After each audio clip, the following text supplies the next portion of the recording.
A little more than 6 months after the yes vote won in Australia, Qantas CEO Alan Joyce has revealed what the day meant to him.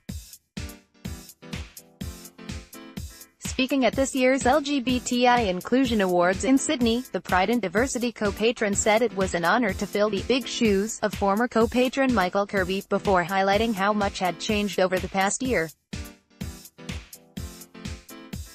"Since we sat down last year at these awards, what a year we've had," he said.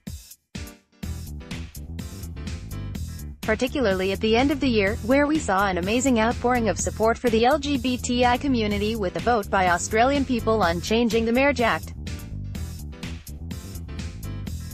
I have to admit November 15th was one of the most emotional days of my life. I was proud of the Australian people for sending a message of acceptance and inclusion, and telling the world it's all about a fair go. I was proud of the hundreds of thousands of people that worked on the campaign."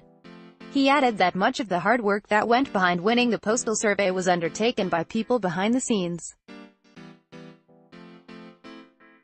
"There were many people that didn't get enough credit for the work they do, including my partner Shane," he said. "If you bought an equality t-shirt, you probably bought it from Shane, or even Elaine Cieselkowski, who organized this event. They worked tirelessly and hard, and they made marriage equality happen."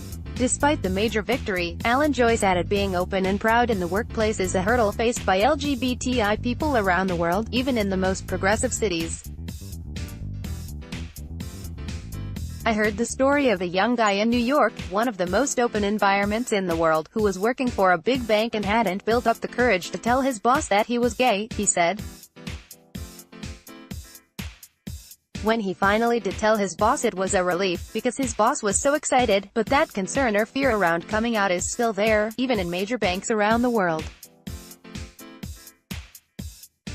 It shows how much work we have left to do."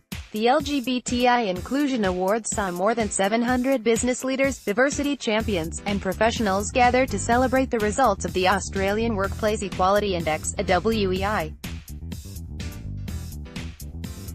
See the full list of 2018 Australian LGBTI Inclusion Awards recipients.